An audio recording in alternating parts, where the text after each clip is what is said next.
आप देख रहे हैं India news post MP headline media network. बड़े शहर से लेकर छोटे गांव तक अब हर खबर पहुंचेगी दर्शकों तक।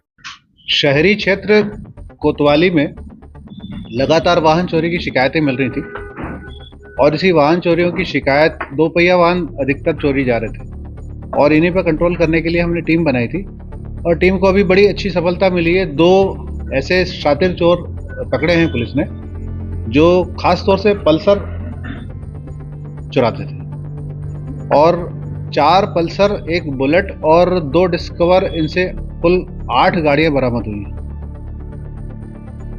ये हैंडल लॉक तोड़ते थे और उसको स्टार्ट करते थे और चुरा के ले जाते थे। एक आरोपी रहने वाला छिंदवाड़ा का है, चांदा मेटा का, और दूसरा सिवनी का है।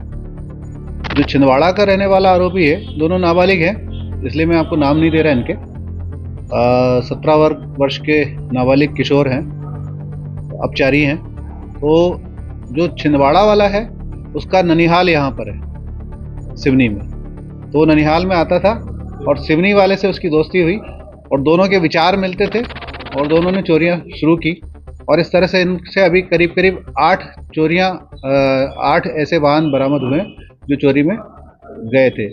4 में अपराध पंजीबद्ध हैं, 4 जो है अभी चोरी के संदेह में जब्त हुए हैं, जिसपे अग्रिम कार्रवाई जो संदेह के आधार पर जब्त किए जाते हैं संपत्ति, उस धारा में कार्रवाई की जाएगी जो पहले 4114 कहलाती थी सीआरपीसी की धारा। वो अभी बीएनएसएस में जो धारा है उसमें कार्रवाई होगी। ये किस तरीके से लोगों तक पहुंची पुलिस और आप बता रहे हैं कि आप एक विशेष करवाई टारगेट कर रहे हैं। चोरी करने का इनका जो तरीका था, वो इनका कहना है कि पल्सर का हैंडल लॉक तोड़ना आसान है, तो इस तरह से उसको इन्होंने टारगेट किया और पल्सर चलाने का शौकीन भी था ये। बीच में इसको बुलेट मिल गई तो इसको बुलेट चलाने का भी मन में आया कि मुझे बुलेट चलाने को मिलेगी, तो बुलेट भी इसने इसी तरह से चोरी की है। चोरों तक पुलिस कैसे पहुंची है ये मैं आपसे डिस्कस इसलिए नहीं करना चाहता क्योंकि आगे भी बहुत सारी वाहन चोरियां हमको डिटेक्ट करनी है, तो अभी मैं इस मुद्दे को मौन रहना पसंद करूंगा और मैं भी नहीं चाहूँगा कि आप लोग भी इस पर कुछ अपनी प्रतिक्रिया आगे पहुँचाएँ। अलग अलग स्थानों से बरामद हुए हैं, वो विवेचना का पार्ट है और विवेचना में उन सारी चीज़ों को, तथ्यों को खोला जाएगा। इन दो के अलावा और कोई इंक्लूड है? अभी तक इन दोनों के ही बारे में जानकारी मिली है, इनसे और भी पूछताछ चल रही है। अन्य अगर इनके संपर्क में आए अपराधियों के बारे में जानकारी मिलती है तो उनसे भी पूछताछ की जाएगी और हो सकता है कि अभी इस मामले में और भी सफलता हमको मिले। इसीलिए मैंने कहा ना कि इस संबंध में अभी और विवेचना चल रही है, कुछ और इनके संपर्क की साथी मिलेंगे तो उनसे और जानकारी मिलेगी।